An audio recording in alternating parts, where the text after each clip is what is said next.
do you think this budget averts the deterioration of our fiscal problem? Well, as I said, we're not claiming this solves all the problems facing the country, but it does meet the critical, essential test, which is of restoring our deficits to a more sustainable position for the next 10 years. And the test there, which is a test you embrace in your plan too, is to make sure you get deficits down below 3% of GDP and hold them there. And if you do that, then what happens is our overall debt burden as a share of the economy stops growing at a level we can manage and starts to come down.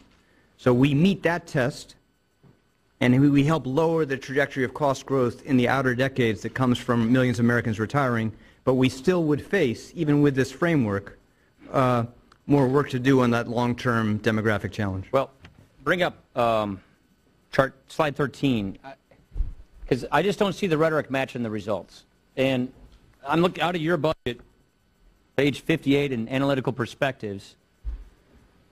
You say that this is your budget, says that the government position gradually deteriorates, that our fiscal condition deteriorates. These are your numbers. What it shows, Mr. Chairman, is your deficit path. Good chart. Your debt path. Yeah, and it shows just exactly what I said, which is if you look at 2012 for the next 10 years, it stabilizes that debt burden as a share of the economy. So, and then what happens is, it's exactly what I said. And so we'll just allow it to take off after that? No, and then you're right. And as millions of Americans more retire, then those costs in Medicare and Medicaid start to increase again. And that's why we're saying openly and directly to you that we're going to have some work to do. Now, well, what you do, one way of putting it. No, but what you do is, I think on your budget, although I know you're going to have a new one coming, is you would lower that path in ways that would substantially increase the burden of health care costs on middle-income seniors.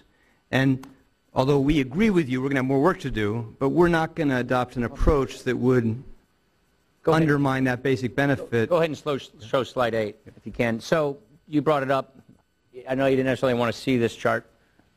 The red is the status quo. That's the baseline we're on. The green. You could have taken it out to 3,000 or to 4,000. So this is last year's budget.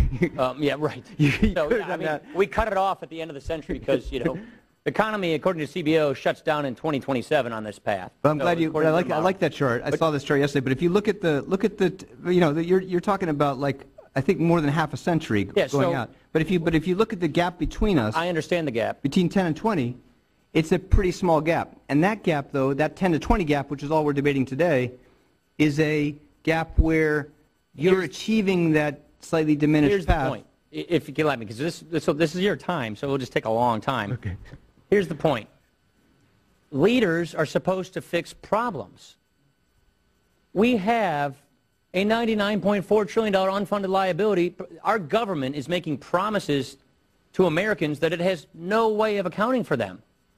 And so you're saying, yeah, we're stabilizing it, but we're not fixing it in the long run. That means we're just going to keep lying to people. We're going to keep all these empty promises going. And so what we're saying is, in order to avert a debt crisis, I mean, you're the Treasury Secretary of all. If we can't make good on our bonds in the future, who's going to invest in our country? We do not want to have a debt crisis. And so it comes down to confidence and trajectory. Do we have confidence that we're getting our fiscal situation under control, that we're preventing the debt from getting at these catastrophic levels? And if you go back to the preceding chart, number 13, you're showing that you have no plan to get this debt under control. You're saying we'll stabilize it, but then it's just going to shoot back up. And so my argument is that's Europe. That is bringing us toward a European debt crisis because we're showing the world, the credit markets, future seniors, people who are organizing their lives around the promises that are being made to them today. We don't have a plan to make good on this. And Mr. Chairman, as I said, I don't. Maybe we're not disagreeing in the sense that I made it absolutely clear that what our budget does is get our deficits down to a sustainable path over the budget, take back off over the budget window. And why? Let's now talk to why do they take off again? Why do they do that? Because we had 10,000 people retiring every day, and healthcare costs going up. We have millions of Americans retiring every day, and that will drive substantial further rate of growth in healthcare costs. And so you were right to say we're not coming before you today to say we have a definitive solution to that long-term problem. What we do know is we don't like yours.